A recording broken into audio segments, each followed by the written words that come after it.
Ako si Maria Concepcion Pacaldo. Nagpuyo ko sa Glan, Sarangani Province. Ug ako na-diagnose ko og invasive intraductal carcinoma stage 3B.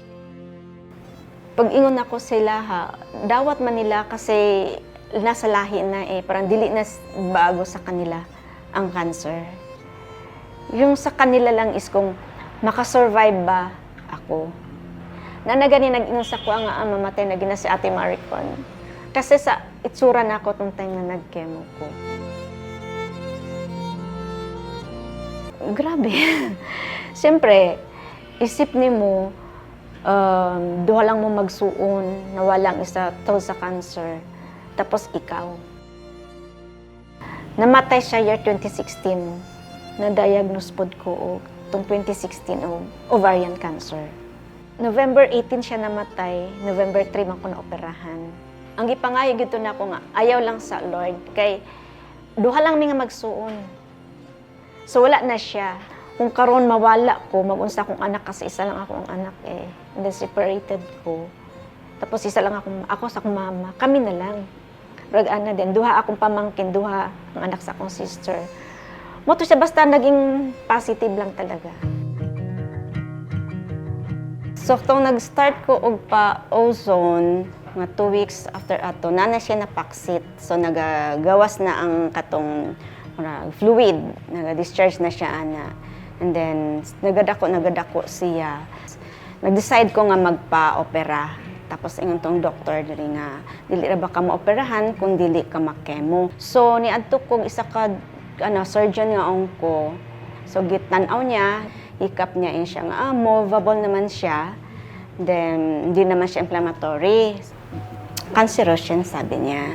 Then, nung ko nga, Doc, nag-ovarian cancer din ako noong 2016. Tapos yun siya nga, 95% na yan na cancer. Mag-chemotherapy kang ng 8 session. Wala ko'y mahimo, kay gusto man yun na ako yun nga magpa-opera. Ni ko admit ko October 1st chemo. Muna to, nigawas na akong gikahadlokan ng mga side effects. First, lagas yung buhok. Pero una talaga, yung 7 straight di ka makakaon. Suka, then nakita na ako sa kumakukon, nag-itom na ni tanan, diri, tsaka diri sa tiil. And then, nakita din ni baday ng ugat nga itom jud kaayo siya. Napansin ako, nihinay ako ang tingog, dili na ko ka sulti or panang makasulti ko pero hindi ko madungog. Pero mura ko mabulunan ba, pero wala ko'y ginakaon, wala ko'y ginainusan ana. Tapos start ako mura ko nag-itom ng akong skin. After 21 days, nibalik ko dito. Tapos una akong gipangutan na, Dok, sino tabo diri? Sabi niya, ugat yan siya na damage. Schedule niya ako ng chemo, sabi niya. Second chemo. Sa balik ka ito na date na to. Pagka kuan na to, balik na ko sa schedule na ko nga second chemo. Diri na pud sa pikas na ko gipatusok. Kasi na kuan ko diri ba nga nag-itom gid siya, as in abot gud na siya diri ana. Mambe siya ang damage. Pinaka grabe na jud na akong na-experience nga wala na gid halos din ako kabangon. Sigsuka wala na gid kaon. Katugid siya nga time then puti na gid akong payata, nag-itom na ko. Ang gihimo na ko tong time pagka second or third week na nga marag nakabarog na ko. Nangay ko og guidance sa Ginoo ko. Mubalik pa ba ko og chemo kay marag di na gid ako makaya kasi ang tan-aw na ko sa akong sarili wala na. Grabe na gid ko kaitom. Tigang ko og sign sa Ginoo tong pangayo na ko sa iyang gihatag sa ko. So balik ko pa ozone. So nagpa-ozone ko og December, middle of December. Kasi ang schedule pa gyud nako ato sa third chemo nako is December 9. Birthday nako ang December 9. Iko nga mamatay na jud ko ani. Kay December 9 anak ko. So nag-start ko og balik ko og ozone December, middle of December. Then after 2 weeks nga nag-ozone ko, nag-normal ko. Balik yung immune system mo ibalik siya. Since kay katapusan sa December is, reunion. So, okay ka lang.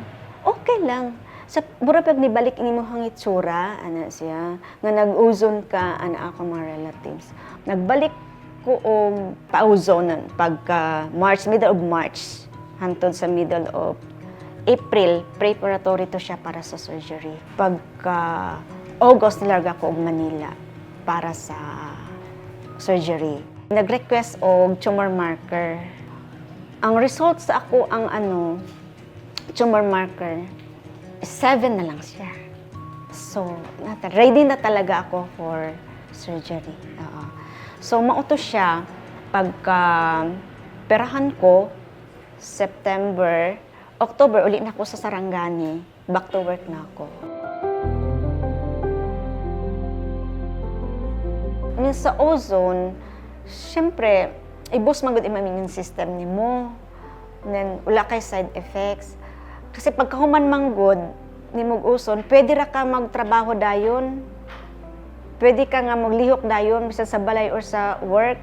Ni ana sila nga ate mo rara kag wala na hitabo sa imuha. Kasi nagbalik ang color sa skin, pero dili pa yung lawas kasi 47 ko kilos, tapos biglang ano na to, 36, 37. Kasi Manila 37 ko Karon 41 na ko.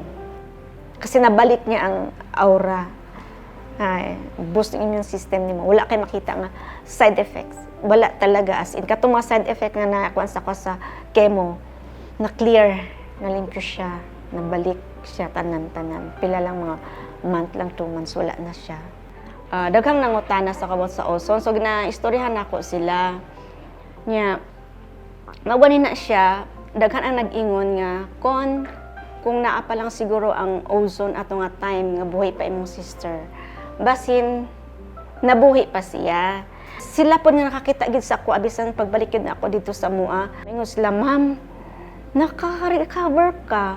Pagkakita lang sa kuha, ami sila sa ozone. Ginapromote gid po na ako ang ozone. Marag nahimo kong example dito sa among sa ozone therapy. Kung maingon ta sa Ginoo is always there, ang God, bro. Naging more or deeper yung trust and yung pag-ano mo talaga kay Lord. Kasi kitagaan ko niya o kanang sa ka-instrumento. Mao ni siya ang ozone therapy.